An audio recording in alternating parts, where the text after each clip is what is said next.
keuntungan timnas Indonesia jika Rusia gabung AFC. Pertama, dapat lawan sparring yang tangguh. Dengan bergabungnya Rusia ke AFC, maka peluang timnas Indonesia untuk bertanding dengan negara kuat Eropa tersebut sangat terbuka lebar. Rusia juga bisa mempertimbangkan Indonesia sebagai lawan untuk mengenali karakteristik sepak bola ASEAN. Bagi skuad Merah Putih, hal ini tentu menjadi salah satu keuntungan tersendiri.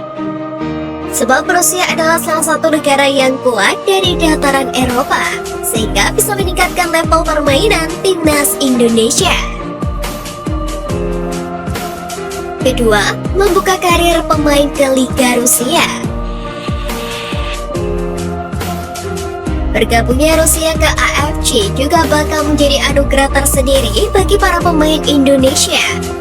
Pasalnya Rusia akan mulai untuk mengenali peta kekuatan negara-negara di Asia.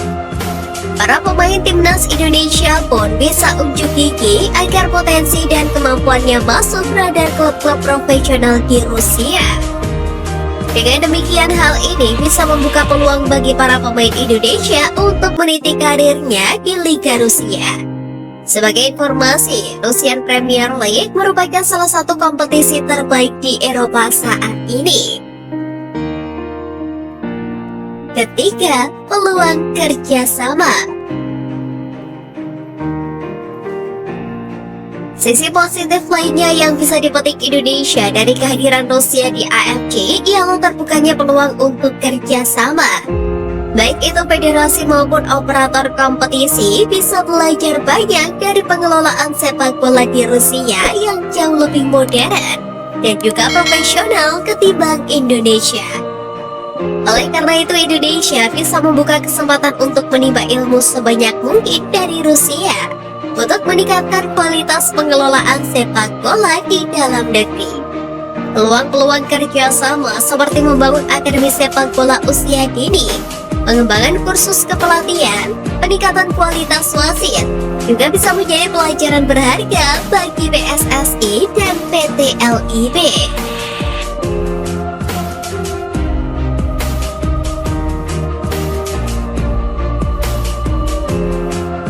Bedah formasi dengan datangnya Spaso di skuad timnas Indonesia. Sebagaimana diketahui di Piala AFF edisi 2020 lalu, Sintayong sering menggunakan formasi 4-2-3-1. Untuk pos penjaga gawang, Nadeo Argawinata masih layak untuk menjadi benteng terakhir. Kemudian untuk posisi bek kanan, Sintayong harus rela mengorbankan anak emasnya yakni Asnawi Mangkuala. Hal itu setelah kedatangan Sandy Walsh.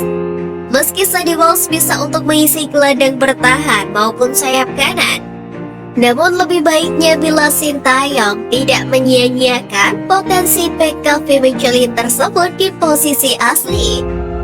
Kemudian untuk bek kiri, posisi ini layak diisi oleh mantan pemain PSIS Semarang yang kini bermain di Tokyo Verdy yakni Pratama Arhan. Meski memiliki jam terbang sedikit di klub kasta kedua Liga Jepang, namun kemampuan Pratama Arhan di timnas Indonesia memang sudah diakui oleh banyak fans. Sementara itu untuk dua bek tengah, kami menilai posisi ini pantas diisi oleh Jordi Amat dan Fahrudin Ardianto. Kedua pemain ini memiliki postur bagus dan pengalaman untuk menghadang striker lawan. Namun usia Fahrudin Ardianto yang sudah menginjak 33 tahun kemungkinan membuatnya tidak bisa bermain 90 menit. Dia bisa digantikan oleh Hansa Muyama atau Rizky Ridho. Sebenarnya ada sosok Elkan Bagot yang ikut dipanggil oleh Sintayong. Namun Billingham FC belum lama ini mengkonfirmasi kalau sang bek tidak akan memperkuat timnas Indonesia di fase grup Piala AFF 2022. Untuk posisi lini tengah tidak banyak perubahan. Dua gelandang andalan Persib Bandung yakni Mark Klok dan Rahmat Irianto cocok untuk mengisi sentral di tengah. Kedua pemain tersebut memang memiliki keahlian dalam membagi bola. Mereka juga sempat menjadi andalan Sintayong dalam beberapa laga internasional bersama timnas Indonesia. Selanjutnya untuk 3 gelandang di depannya ada Witan Sulaiman, Eki Maulana Fikri, serta Sadil Ramdhani. Ketiga pemain ini layak untuk mengisi slot tersebut karena terkenal memiliki skill individu yang bagus. Sementara itu untuk posisi ujung tombak, Sintayong wajib memasukkan Ilyas Pasojevic atau Spaso. Striker Bali United ini memang sudah berusia 35 tahun, namun dia memiliki kemampuan untuk mencetak gol tinggi.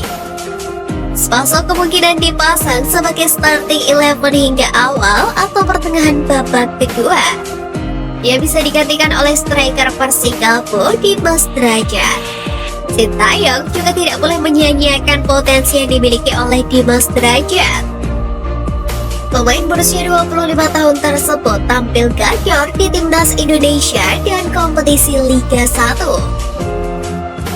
Meskipun begitu, tidak menutup kemungkinan Sintayong menerapkan formasi kejutan seperti 3-4-3 atau 3-5-2 yang belakangan ini juga menjadi andalan pelatih asal Korea Selatan tersebut.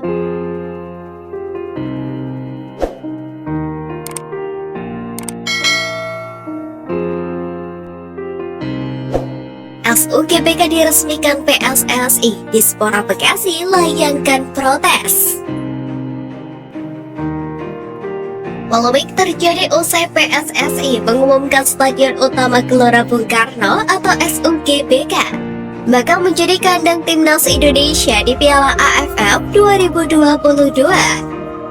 Hal tersebut lantaran PSSI sudah lebih dulu bersurat kepada Dispora mengenai pemakaian Stadion Patriot Candrabaga Bekasi. Ketua Dinas Pemuda dan Olahraga Kota Bekasi, Ahmad Zarkasi, menuntut penjelasan kepada PSSI terkait keputusan tersebut. Saya juga gak tahu kenapa Stadion Patriot batal jadi kandang timnas Indonesia. Saya sedang meminta penjelasan kepada PSSI. Saya meminta surat dari PSSI terkait pembatalan, ucap Ahmad Zarkasi. Lebih lanjut, Ahmad selaku Kadispora Kota Bekasi ingin PSSI mengadakan komunikasi terlebih dahulu sebelum mengumumkan bahwa Stadion Patriot batal menjadi venue Piala AFF 2022. Yang diminta oleh Ahmad adalah kejelasan dari PSSI.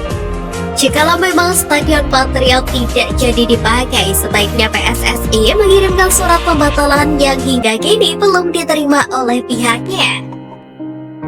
Di lain sisi, Sekjen PSSI Yunus Nusi mengkonfirmasi FIFA sudah memperbolehkan SUGBK dipakai untuk pertandingan sepak bola, terutama Piala AFF 2022. Seperti yang diketahui, SUGBK direncanakan bakal menjadi tempat untuk menggelar 2 konser. Hal tersebut pun dilarang oleh FIFA karena dianggap bisa merusak kualitas rumput yang ada di SUGBK.